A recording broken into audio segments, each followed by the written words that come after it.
صباحكم فل وورد والياسمين يا احلى متابعين في الدنيا. ازيكم حبايبي؟ عاملين ايه؟ يا رب تكونوا بالف خير وصحه وسلامه. قبل كده ما نبدا الفيديو نصلي على رسول الله، اللهم صل وسلم وبارك عليك يا حبيبي يا رسول الله.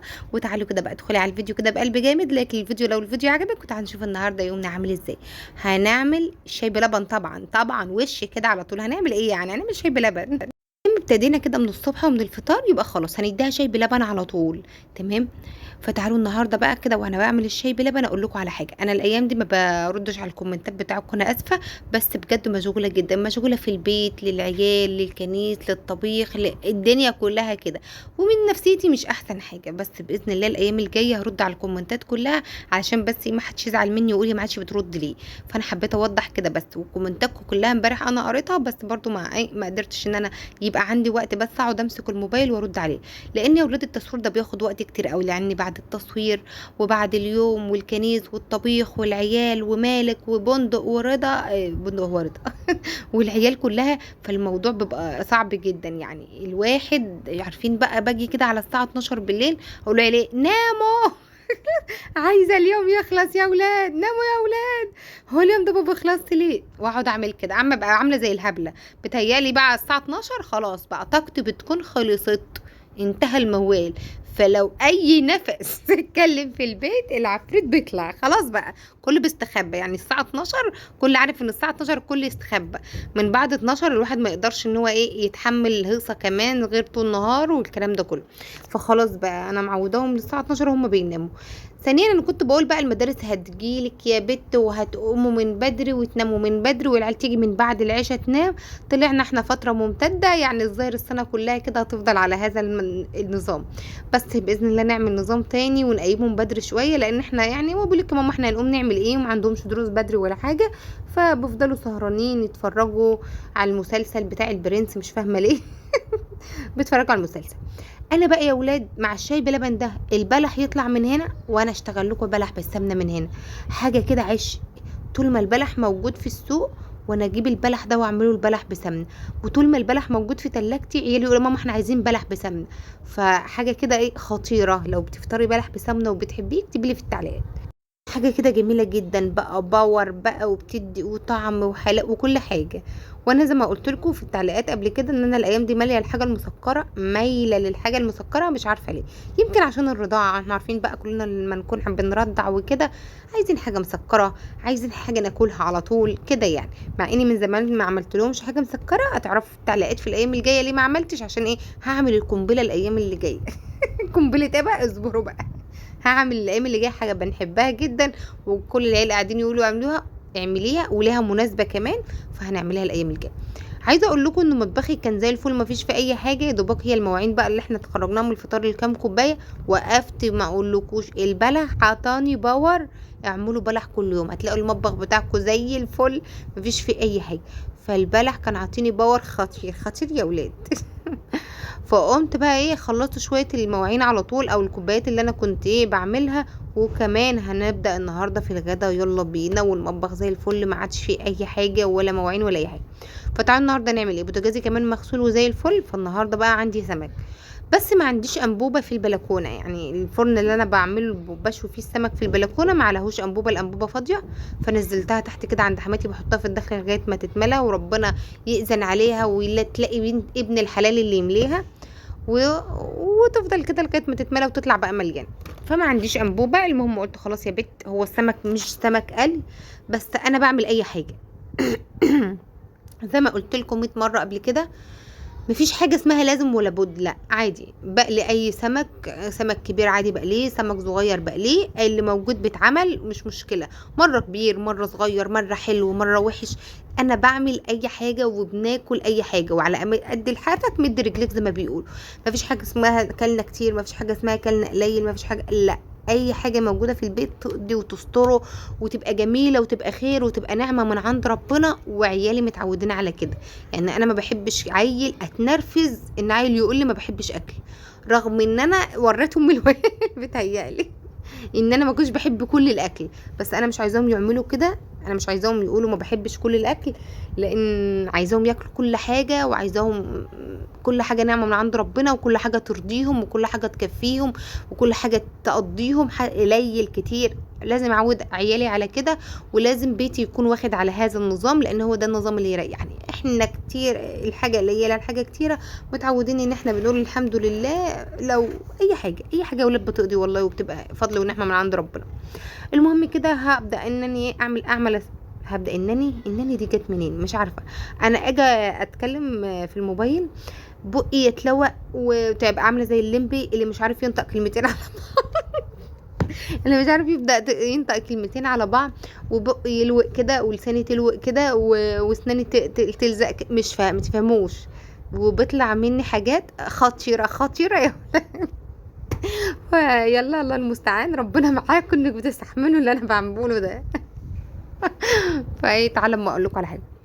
واحده حبيبتي كده بقى في التعليقات كانت بتقول لي: ام كريم، طب ازاي انت عرفتي تجيبي الكبه والحله وبتعملي ميزانيه ازاي؟ هقول لك يا حبيبه قلبي، زي ما انا لسه حكيلك من شويه هحكي لك نفس الموضوع تاني.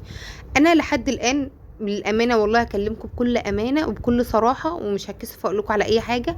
انا لحد الان ما عنديش مصروف ثابت لبيتي. يعني انا جوزي شغال مره شهر شغال، ممكن شهر على فكره ما يشتغلش، اسبوع شغال واسبوع ما يشتغلش. فانا مش عندي مصروف ثابت لبيتي. مش هقول لك انا باخد 1000 جنيه في الاسبوع، مش هقول لك انا باخد 800 في الاسبوع، مش هقول لك انا ماشيه ب 600 في الاسبوع. مش هقول لك الكلام ده لان الكلام ده مش موجود عندي. بس هقول لك ممكن اسبوع ممكن ياخد مني 1000 جنيه، واسبوع ياخد مني 2000 جنيه، واسبوع ياخد مني 500 جنيه. بتعمليها ازاي؟ بعملها على حسب امكانياتي، اللي موجود بيمشي، ومره كتير ومره قليل زي ما انا بقول لكم من شويه. لكن اللي بيحصل بقى او اللي انا ماشيه عليه ومش عارفين نغيره، لان احنا ما عندناش حاجه ثابته، لان ممكن جوزي يشتغل وممكن ما يشتغلش، ممكن يجيله شغل ممكن ما فيش شغل. فاحنا على قد في بنمشي على القد، ما فيش بنمشي على القد. طب القد ده بتجيبوه منين؟ اهو ربنا بيسترها مع الناس والله يا ولاد. ربك هو اللي سترها، ماشيه بستر ربنا. ف انا عملت ايه؟ طب انتي رتبتي ازاي؟ انا ما بكون عايزه اجيب حاجه، انا لو انتوا تفتكروا او لو انتي متابعاني من زمان تفتكروا ان انا بقالي فتره كبيره يمكن ازيد من سنه يا ولاد والله بقول انا نفسي اجيب كبه نفسي اجيب كبه. اما باجي افرم الكفته او افرم بصل، افرم الحواوشي وافرم حاجات كتيره مع بعض، بنزل اعمل الحاجه دي عندي سلفتي. وانا بالحقيقه بحب الحاجه تكون عندي في البيت، بس برضو رغم ان انا بحب حاجتي في البيت بس ببقى مضطره، فمفيش مشكله كنت بنزل اعمل عندها. فانا من زمان نفسي اجيب كبه. فانا ما بكون نفسي اجيب حاجه ما بجيبهاش من يوم وليله. يعني انا ما بقولش انا نفسي اجيب النهارده في تليفون اجيب التليفون بكره الصبح، لا والله التليفون قرفني قرف السنين.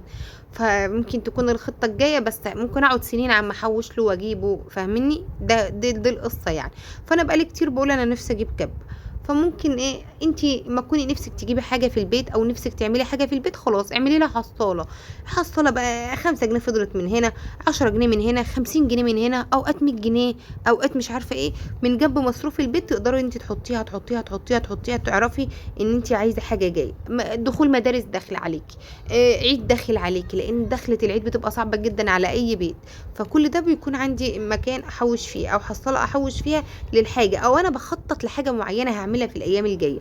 فلازم ما دام بخطط لها اعملها، مش لازم في يوم وليله ان انا اكون عملتها. لان انا لو واحده بشتغل ممكن ايه السنه ديت اللي اقعد احوش فيها حق الكبه ممكن تكون 6 شهور، ممكن تكون شهرين، ممكن تكون اقل. لكن لو انا واحده مثلا باخد مصروفي من جوزي، فالموضوع هياخد مني سكه طويله شويه، هياخد منك مده كبيره شويه. لازم يكون عندك صبر انك تكوني، يعني في ناس بقى ما عندهاش صبر، لا انا هقعد احوش سنه وتلاقي ايدها اتمدت على الفلوس دي مش عارفه ايه.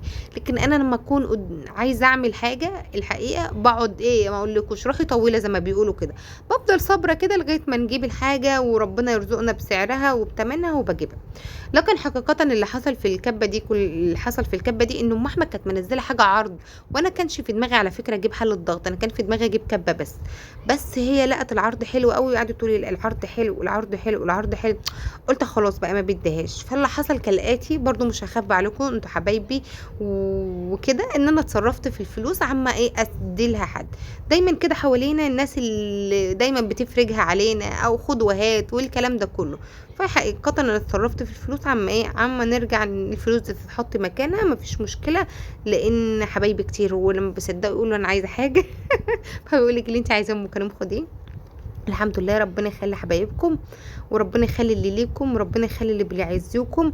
فدايما لما تكوني محتاجه حاجه، ده الاكتر حاجه ان انا بميل ليها. لو انت محتاجه حاجه وبتخططي لها، اعملي لها حصاله. حتى لو قعدتي، لو انت على قدك وبتحطي 5 ب5 وقعدتي سنه واتنين عما تعمليها، مفيش مشكله. انا عايزه اقول لكم ان انا من ساعه ما تليفوني باظ والكاميرا اللي قدامي باظت خالص، ما عادش بتشتغل خالص، اسودت على عينيها.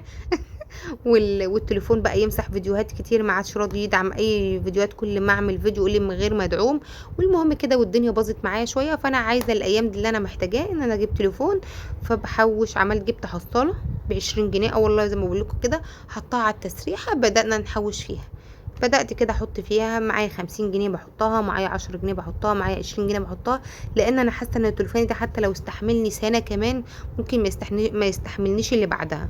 فربنا، ما يا رب بعد اقول كده يا رب بس الشغل ما يوقفش، لان التليفون وقف انا ما معيش اجيب من الصبح تليفون واشغل القناه تاني واشغل دنيتي تاني، الدنيا تقف معايا. فانا قاعده اقول يا رب ما الدنيا ما توقفش معايا، او التليفون يقف، او التليفون يبوظ، او الكلام ده كله. لان ما اقدرش ان انا من الصبح اقول لجوزي انا عايزه تليفون.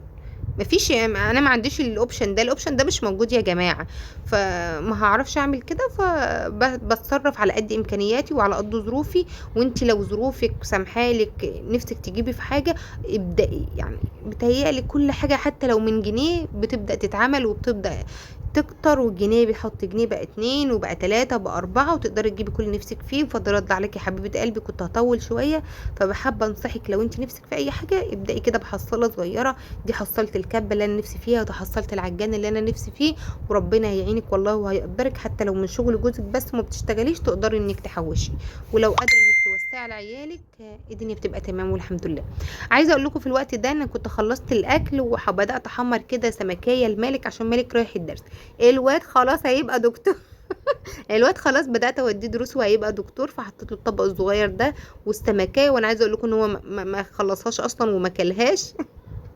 وبيروح الدرس وبيجي زي ما هو، ولا اي حاجه في اي حاجه. والمهم اصلا انا بودي الدرس ده بالقوه كده وبالعافيه وبالعياط السنين.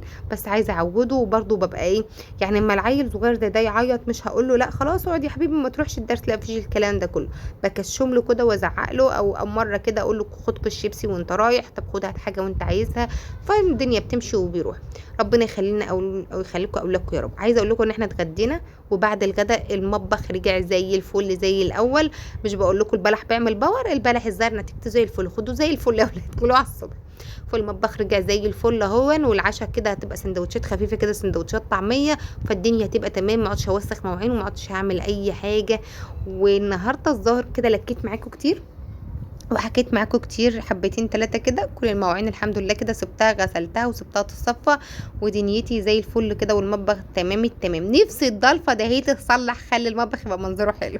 اللي عنده حد بيصلح ظرف يبعتولي، لان جوزي بقاله 3 سنين مش عايز يصلح الظرف، او مش عايز، في حاجه ناقصاها كده في قلب المفصلات بتاعتها ولسه مش لاقيينها لحد دلوقتي. فالله المستعان يعني لغايه ما تتلعب. اشوفكم في فيديو جديد، ما تنسوش لايك للفيديو لو عجبك، واشوفك مره تانية